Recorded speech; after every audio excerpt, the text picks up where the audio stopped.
ಮಣಿಶಂಕರ್ ಅಯ್ಯರ್ಗೂ ವಿವಾದಗಳಿಗೂ ಎಡಬಿಡದ ನಂಟು. ಮಣಿಶಂಕರ್ ಅಯ್ಯರ್ ಎಲ್ಲಿರ್ತಾರೋ ಅಲ್ಲಿ ವಿವಾದ ಹುಟ್ಟಿಕೊಳ್ಳುತ್ತೋ, ವಿವಾದ ಹುಟ್ಟಿಕೊಳ್ಳೋ ಸ್ಥಳದಲ್ಲಿ ಮಣಿಶಂಕರ್ ಅಯ್ಯರ್ ಇರ್ತಾರೋ ಗೊತ್ತಿಲ್ಲ. ಒಟ್ನಲ್ಲಿ ಆಗಾಗ ವಿವಾದಿತ ಹೇಳಿಕೆಗಳನ್ನ ನೀಡಿ ಸುದ್ದಿ ಮತ್ತು ಸದ್ದು ಎರಡನ್ನೂ ಮಾಡ್ತಿರ್ತಾರೆ. ಈ ಮೂಲಕ ಅಯ್ಯರ್ ಬಾಯಿ ಬಿಟ್ರೆ ಡೇಂಜರ್ ಅನ್ನೋ ಹೆಸರು ಗಳಿಸಿದ್ದಾರೆ. ಇಂಥ ಮಣಿಶಂಕರ್ ಅಯ್ಯರ್ ಈಗ ಭಾರತದ ಮಾಜಿ ಪ್ರಧಾನಿ ರಾಜೀವ್ ಗಾಂಧಿ ಕುರಿತು ನೀಡಿರೋ ಹೇಳಿಕೆ ಭಾರಿ ವೈರಲ್ ಆಗಿದೆ. ಅಯ್ಯರ್ ನೀಡಿರೋ ಹೇಳಿಕೆ ಕಾಂಗ್ರೆಸ್ಗೆ ಭಾರಿ ಮುಜುಗರ ಉಂಟು ಮಾಡಿದ್ದು ಬಿಜೆಪಿ ನಾಯಕರಿಗೆ ಹೊಸ ಅಸ್ತ್ರ ಸಿಕ್ಕಂತಾಗಿದೆ. ಅಲ್ಲದೆ ಸೋಷಿಯಲ್ ಮೀಡಿಯಾದಲ್ಲೂ ಅಯ್ಯರ್ ಹೇಳಿಕೆ ಸದ್ದು ಮಾಡ್ತಿದ್ದು ನೆಟ್ಟಿಗರು ನೆಹರು ಗಾಂಧಿ ಕುಟುಂಬದ ಕುರಿತು ವ್ಯಂಗ್ಯ ಮಾಡಲು ಶುರು ಮಾಡಿದ್ದಾರೆ.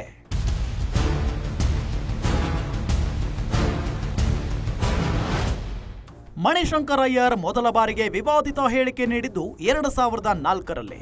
ಮನಮೋಹನ್ ಸಿಂಗ್ ನೇತೃತ್ವದ ಮೊದಲ ಯುಪಿಎ ಸರ್ಕಾರದಲ್ಲಿ ಸಚಿವರಾಗಿದ್ದ ಮಣಿಶಂಕರ್ ಅಯ್ಯರ್ ಅಂಡಮಾನ್ಗೆ ಭೇಟಿ ನೀಡಿದ್ರು. ಆಗ ಅಂಡಮಾನ್ನಲ್ಲಿರೋ ಸೆಲ್ಯುಲಾರ್ ಜೈಲಿಗೂ ಭೇಟಿ ನೀಡಿದ್ರು.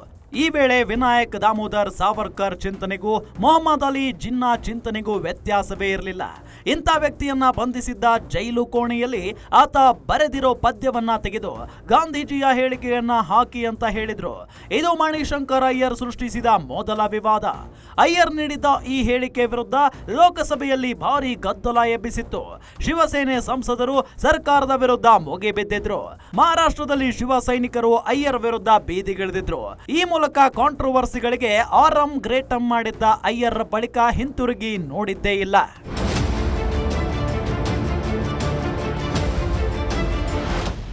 ಮಣಿಶಂಕರ್ ಅಯ್ಯರ್ 2011ರಲ್ಲಿ ಮತ್ತೊಂದು ವಿವಾದಕ್ಕೆ ಕಾರಣರಾಗಿದ್ರು. 2011ರಲ್ಲಿ ತಾವು ಓದಿದ್ದ ಸೆಂಟ್ ಸ್ಟಿಫನ್ಸ್ ಕಾಲೇಜು ಆಮಂತ್ರಣ ಮನ್ನಿಸಿ ಸಮಾರಂಭಕ್ಕೆ ಹೋಗಿದ್ರು. ಈ ವೇಳೆ ಮಾತನಾಡಿದ್ದ ಅಯ್ಯರ್ ಸೆಂಟ್ ಸ್ಟಿಫನ್ಸ್ ಕಾಲೇಜಿಗೆ ಹೋಲಿಸಿದ್ರೆ ಹಂಸರಾಜ್ ಕಾಲೇಜು ಏನೇನೂ ಅಲ್ಲ, ಕಿರೋರಿ ಮಲ್ ಕಾಲೇಜಿನ ಕುರಿತು ಹೇಳುವ ಹಾಗೆ ಇಲ್ಲ ಅಂತ ವ್ಯಂಗ್ಯ ಮಾಡಿದ್ರು. ಅಲ್ಲದೆ ಹಂಸರಾಜ್ ಕಾಲೇಜಿನ ಹಳೆಯ ವಿದ್ಯಾರ್ಥಿ ಅಜಯ್ ಮಾಕನ್ ಕುರಿತು ವ್ಯಂಗ್ಯದ ಮಾತಾಡೋ ಮುಖೇನ ವಿದ್ಯಾರ್ಥಿಗಳ ಆಕ್ರೋಶಕ್ಕೆ ಕಾರಣರಾಗಿದ್ರು. ಕೊನೆಗೆ ಮಾಧ್ಯಮಗಳು ಈ ಕುರಿತು ಪ್ರಶ್ನಿಸಿದಾಗ ನಾನು ಆಡಿರೋ ಮಾತುಗಳನ್ನ ಹಿಂಪಡೆಯಲ್ಲ ಅಂತ ಹೇಳಿದ್ದೇ ಅಲ್ಲದೆ 2 ಕಾಲೇಜುಗಳನ್ನ ತುಚ್ಛವಾಗಿ ಕಾಣೋ ರೀತಿ ಮಾತನಾಡಿದ್ರು. ಕೊನೆಗೆ ಸೆಂಟ್ ಸ್ಟಿಫನ್ಸ್ ಆಡಳಿತ ಮಂಡಳಿ ಮತ್ತು ವಿದ್ಯಾರ್ಥಿಗಳು 2 ಕಾಲೇಜುಗಳ ಕ್ಷಮೆ ಕೋರಿದ್ರು.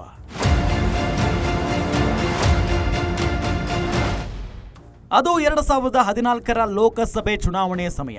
ಬಿಜೆಪಿ ನೇತೃತ್ವದ ಎನ್ಡಿಎ ನರೇಂದ್ರ ಮೋದಿಯನ್ನ ಪ್ರಧಾನಿ ಅಭ್ಯರ್ಥಿ ಅಂತ ಘೋಷಿಸಿ ಪ್ರಚಾರಕ್ಕೆ ಇಳಿದಿತ್ತು. ದೇಶದಲ್ಲಿ ಯುಪಿಎ ವಿರೋಧಿ ಸುನಾಮಿಯೇ ಎದ್ದಿತ್ತು. ಇಂಥ ಹೊತ್ತಲ್ಲಿ ನರೇಂದ್ರ ಮೋದಿ ತಾವೊಬ್ಬ ಚಹಾ ಮಾರುತ್ತಿದ್ದ ಸಾಮಾನ್ಯ ವ್ಯಕ್ತಿ. ಇಂಥ ವ್ಯಕ್ತಿ ಈಗ ಪ್ರಧಾನಿ ಅಭ್ಯರ್ಥಿಯಾಗೋ ಮಟ್ಟಕ್ಕೆ ಬೆಳೆಯೋಕೆ ಸಂಘ ಪರಿವಾರ ಕಾರಣ ಅಂತ ಹೇಳಿದ್ರು. ಈ ಕುರಿತು ಪ್ರತಿಕ್ರಿಯಿಸಿದ್ದ ಅಯ್ಯರ್, ಟೀ ಮಾರುತ್ತಿದ್ದ ಮೋದಿ ಪ್ರಧಾನಿಯಾಗೋಕೆ ಸಾಧ್ಯವಿಲ್ಲ, ಬೇಕಿದ್ದರೆ ಎಐಸಿಸಿ ಸಭೆಗಳಲ್ಲಿ ಚಹಾ ಪೂರೈಸಲಿ ಅಂತ ಹೇಳಿದ್ರು. ಇದನ್ನೇ ಬಂಡವಾಳ ಮಾಡಿಕೊಂಡ ಮೋದಿ ಮತ್ತು ಬಿಜೆಪಿ ಚಾಯ್ ಪೇ ಚರ್ಚಾ ಶುರು ಮಾಡಿತ್ತು. ಇದು ರಾತ್ರೋರಾತ್ರಿ ಫೇಮಸ್ ಆಗಿ ಬಿಜೆಪಿಗೆ ಭರ್ಜರಿ ಮೈಲೇಜ್ ಸಿಕ್ಕಿತ್ತು.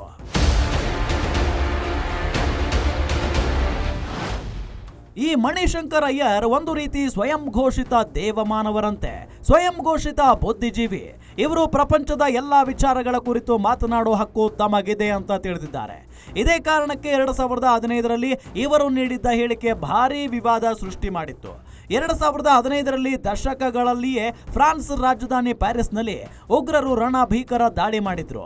ಇದಕ್ಕೆ ಪ್ರತಿಕ್ರಿಯೆ ನೀಡಿದ್ದ ಅಯ್ಯರ್, ಫ್ರಾನ್ಸ್ ಹಿಜಾಬ್ಗೆ ನಿಷೇಧ ಹೇರಿದ್ದಕ್ಕೆ ತಕ್ಕ ಶಾಸ್ತಿಯಾಗಿದೆ ಅಂತ ಹೇಳಿದ್ರು. ಅಲ್ಲದೆ ಫ್ರಾನ್ಸ್ ಪ್ರಖ್ಯಾತ ವ್ಯಂಗ್ಯ ಚಿತ್ರ ಪತ್ರಿಕೆ ಶಾರ್ಲಿ ಹೆಬ್ಡೋ ಮೇಲೆ ನಡೆದಿದ್ದ ದಾಳಿಯನ್ನ ಸಮರ್ಥಿಸಿಕೊಂಡು ಕಾಂಟ್ರವರ್ಸಿ ಮಾಡಿದ್ರು. ಮಣಿಶಂಕರ್ ಅಯ್ಯರ್ ಕಾಂಟ್ರವರ್ಸಿ ಪುರಾಣ ಇಲ್ಲಿಗೆ ನಿಲ್ಲಲ್ಲ. 2014ರಲ್ಲಿ ನೀಡಿದ್ದ ಚಾಯ್ ವಾಲಾ ಹೇಳಿಕೆ ಮಾಡಿದ್ದ ಡ್ಯಾಮೇಜ್ ಪರಿಗಣಿಸದೆ ಮೋದಿ ವಿರುದ್ಧ ಒಂದು ಪದ ಬಳಸಿದ್ರು. 2017ರಲ್ಲಿ ಗುಜರಾತ್ ವಿಧಾನಸಭೆ ಚುನಾವಣೆಯಲ್ಲಿ ಕಾಂಗ್ರೆಸ್ ಪರ ಅಲೆ ಎದ್ದಿತ್ತು. ಬಹುತೇಕ ಕಾಂಗ್ರೆಸ್ ಅಧಿಕಾರಕ್ಕೆ ಬರೋ ಸಾಧ್ಯತೆಗಳು ಹೆಚ್ಚಿದ್ವು. ಆದ್ರೆ ಅಯ್ಯರ್ ಮೋದಿ ವಿರುದ್ಧ ನೀಚ್ ಆದ್ಮಿ ಅಂತ ಹೇಳಿಕೆ ನೀಡಿದ್ರು. ಇದನ್ನೇ ಬಂಡವಾಳ ಮಾಡಿಕೊಂಡ ಪ್ರಧಾನಿ ನರೇಂದ್ರ ಮೋದಿ ತಾವೊಬ್ಬ ಕೆಳ ಜಾತಿಯ ವ್ಯಕ್ತಿ ಅನ್ನೋ ರೀತಿಯಲ್ಲಿ ಅಯ್ಯರ್ ಹೇಳಿಕೆ ನೀಡಿದ್ದಾರೆ. ಇದು ಎಷ್ಟು ಸರಿ ಅಂತ ಜನರ ಬಳಿ ಹೋಗಿದ್ರು. ಅಯ್ಯರ್ ನೀಡಿದ್ದ ಇದೊಂದು ಹೇಳಿಕೆ ಕಾಂಗ್ರೆಸ್ಗೆ ಮುಳುಗು ನೀರಾಗಿ ಪರಿಣಮಿಸಿತ್ತು. ಇದೇ ಕಾರಣಕ್ಕೆ ಕಾಂಗ್ರೆಸ್ ಪಕ್ಷದಿಂದ ಉಚ್ಚಾಟನೆ ಶಿಕ್ಷೆಗೆ ಒಳಗಾಗಿದ್ರು.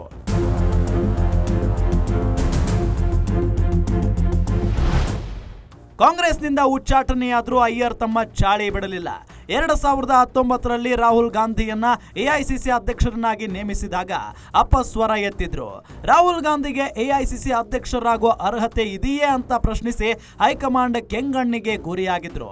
ಇಷ್ಟಕ್ಕೆ ನಿಲ್ಲಲ್ಲ. 2024ರ ಲೋಕಸಭೆ ಚುನಾವಣೆಗೆ ಮುನ್ನ 1962ರಲ್ಲಿ ಚೀನಾ ಸೇನೆ ಭಾರತದ ಮೇಲೆ ಆಕ್ರಮಣ ಮಾಡಿ ಕೆಲ ಪ್ರದೇಶಗಳನ್ನ ಅತಿಕ್ರಮಿಸಿತ್ತು ಅಂತ ಹೇಳಿಬಿಟ್ಟಿದ್ರು. ಇದು ಕಾಂಗ್ರೆಸ್ ಮತ್ತು ಬಿಜೆಪಿ ನಡುವೆ ವಾಕ್ಸಮರಕ್ಕೆ ಕಾರಣವಾಗಿತ್ತು. ನಿಮ್ಮ ನಾಯಕರೇ ನಿಮ್ಮ ಅಸಲಿಯತ್ತನ್ನ ಬಯಲು ಮಾಡಿದ್ದಾರೆ ಅಂತ ಬಿಜೆಪಿ ವಾಕ್ಸಮರ ನಡೆಸಿತ್ತು.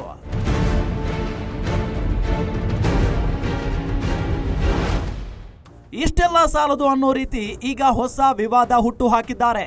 ಮಣಿಶಂಕರ್ ಅಯ್ಯರ್ ಶಾಲಾ ಕಾಲೇಜು ದಿನಗಳಿಂದಲೂ ರಾಜೀವ್ ಗಾಂಧಿ ಆಪ್ತರು. ಶಾಲಾ ಕಾಲೇಜು ಸಮಯದಲ್ಲಿ ಅಯ್ಯರ್ ರಾಜೀವ್ ಗಾಂಧಿ ಸೀನಿಯರ್ ಆಗಿದ್ರು. ಇತ್ತೀಚೆಗೆ ಒಂದು ಮಾಧ್ಯಮದ ಜೊತೆ ಮಾತನಾಡ್ತಿದ್ದ ಅಯ್ಯರ್ ರಾಜೀವ್ ಗಾಂಧಿ ಕೇಂಬ್ರಿಡ್ಜ್ನಲ್ಲಿ ಫೇಲ್ ಆಗಿದ್ರು. ಸಾಮಾನ್ಯವಾಗಿ ಕೇಂಬ್ರಿಡ್ಜ್ನಲ್ಲಿ ಫೇಲ್ ಆಗೋಕ್ಕಿಂತ ಪಾಸ್ ಆಗೋದು ಸುಲಭ. ಆದ್ರೂ ರಾಜೀವ್ ಗಾಂಧಿ ಫೇಲ್ ಆಗಿದ್ರು. ಬಳಿಕ ಲಂಡನ್ನ ಇಂಪೀರಿಯಲ್ ಕಾಲೇಜು ಸೇರಿದ್ರು, ಅಲ್ಲೂ ಫೇಲ್ ಆದ್ರು.